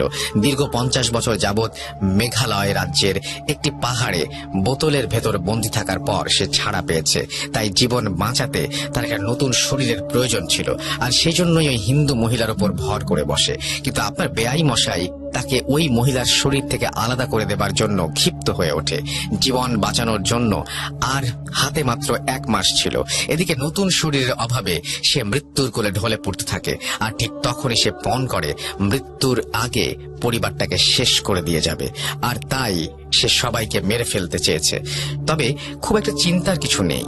এতদিনে জিনটা হয়তো মারা গিয়েছে, হয়তো নতুন করে গাছের গোড়ায় বন্দী হয়ে গেছে। এখন সে হাসানের কোনো ক্ষতি করতে পারবে না। তারপরেও আপনারা হাসানের বিশেষভাবে খেয়াল রাখবেন এবং ওকে মাদ্রাসায় পড়াবেন। প্রাপ্তবয়স্ক হবার পর ওর উপর থেকে বিপদটা সম্পূর্ণ কেটে যাবে। এরপর হুজুরের কাছ থেকে কিছু তদবির শিখে আব্বা নিয়ে আসেন। হুজুরের কথা মতো তোকে মাদ্রাসায় পড়ানো হয় এবং প্রাপ্তবয়স্ক হবার পর্যন্ত এই ঘটনার ব্যাপারে কাউকে কিছু জানানো হয় না। এখন তুই সম্পূর্ণ বিপদমুক্ত, কিন্তু সবটা জানার অধিকার এবং প্রয়োজন ছিল তোর। এটাই ছিল হাসানের খালামুনির কাছ থেকে শোনা তার রহস্যের জীবন ঘেরা কাহিনী। ঘটনাটা শোনার সময় হাসানের চোখের দিকে তাকানোর সাহস আমার ছিল না। এমন কোনো মুহূর্ত আমি খুঁজে পাইনি যখন হাসানের চোখ থেকে পানি পড়ছিল না। বাবা, মা, ছোট বোন, দাদা দাদি কারো ভালোবাসা, আদর, স্নেহই স্পর্শ করেনি তাকে। হাসান সবটা নিজের চোখে না দেখলেও এতটা কষ্ট অনুভব করেছে। তাহলে একবার চিন্তা করে দেখুন তার খালামুনি যতটা বলার সময় কতটা কষ্ট পেয়েছেন। বুকের ভেতরের কষ্টটা নিয়ে তাদের পরিবারের মানুষগুলো বেঁচে আছেন এখনো। তো এই ছিল বোরহান আহমেদ ভাইয়ের পাঠানো তার বন্ধু হাসানের জীবনে ঘটে যাওয়া রহস্যময় এবং হৃদয় বিদারক ঘটনা। আশা করি ঘটনাটি আপনাদের সবার অনেক অনেক ভালো লেগেছে। সবাই বোরহান ভাই, হাসান ভাই এবং তার পরিবারের জন্য দোয়া করবেন। আর আমি বোরহান ভাইকে বলবো, যদি আপনার কাছে আপনার এবং আপনার হাসান ভাইয়ের কোনো ছবি থাকে তাহলে অবশ্যই যেন গ্রুপে আপলোড করে দেয়। আর আজ এ পর্যন্তই। সবাই ভালো থাকবেন, সুস্থ থাকবেন এবং মোস্ট ইম্পর্টেন্টলি ভূত.com এর সাথে থাকবেন। সবার প্রতি অনেক শ্রদ্ধা ও ভালোবাসা। আসসালামু আলাইকুম। ওয়ালাইকুম সালাম।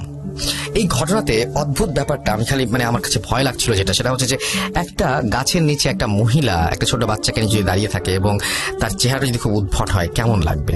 আরেকটা কোয়েশ্চেন আমার এটা হচ্ছে যে এই যে কবর খোঁড়া হয়, আপনার বাড়ির সামনে হঠাৎ করে কবর খোঁড়া হলে আপনি বুঝতে পারবেন না, বা গর্ত খোঁড়া হলে আপনি বুঝতে পারবেন না, কিন্তু এখানে মানুষজন বুঝতে পারছিল যে কোনো একটা কারণ আছে, আসলে চাচ্ছিল ওদেরকে এই বিপদে ফেলতে। তো এই সবকিছু মিলেই আসলে এই ঘটনাটি খুবই চমৎকার এবং আমি বিশ্বাস করি আপনাদের কাছে এরকম ঘটনা রয়েছে। আমি পরপর 2টি ঘটনা পড়ে শোনালাম।